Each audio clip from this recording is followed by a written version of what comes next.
tiba saatnya kita akan melihat bagaimana keunggulan para capres-cawapres pada saat survei dilakukan, yaitu pada September yang lalu, pada 4 sampai 12 September yang lalu kita lakukan. Penting untuk saya sampaikan bahwa LSI melakukan simulasi berbagai nama-nama. Salah satu dari simulasinya adalah 3 nama ini, yang ternyata 3 nama ini yang mengerucut sekarang, mengerucut dalam pendaftaran di KPU, meskipun ada 1 pasangan yang belum didaftarkan, tetapi sudah dideklirkan, yaitu pasangan Prabowo dan Gibran. Kita dapatkan 3 simulasinya dalam survei. Bila pemilihan presiden diadakan sekarang, siapa yang akan Bapak Ibu pilih sebagai presiden dan wakil presiden dari 3 nama pasang berikut? Yang pertama, Prabowo Subianto dengan Gibran Rakabuming Raka mendapatkan suara 39,3%, disusul Ganjar Pranowo Mahfud MD 36,9%, kemudian Anies Baswedan dan Muhaimin Iskandar 15%. Publik yang menyatakan tidak tahu, tidak jawab sebesar 8,8%.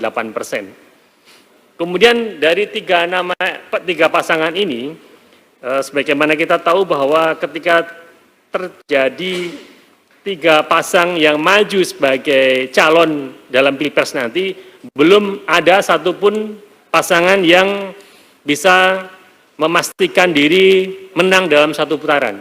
Artinya masing-masing masih di bawah 50%. Ketika kita simulasikan pada 2 pasang saja, artinya setelah putaran pertama menuju putaran kedua, maka dengan simulasi 2 pasang, yaitu Prabowo dan Gibran versus Ganjar Mahfud, itu unggul di Prabowo Gibran 52,5%, disusul Ganjar Mahfud di 44,4%. Ya, ini sangat mungkin terjadi di putaran kedua nanti, diikuti oleh 2 pasang ini, mengingat secara konsisten 2 pasang ini selalu unggul dalam survei-survei belakangan ini.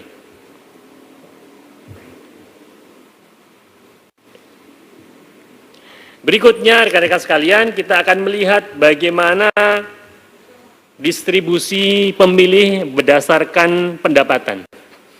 Karena kita tahu tentunya perilaku pemilih di berbagai segmen pendapatan itu juga menentukan cara treatmentnya, strateginya para kandidat untuk mendekati mereka.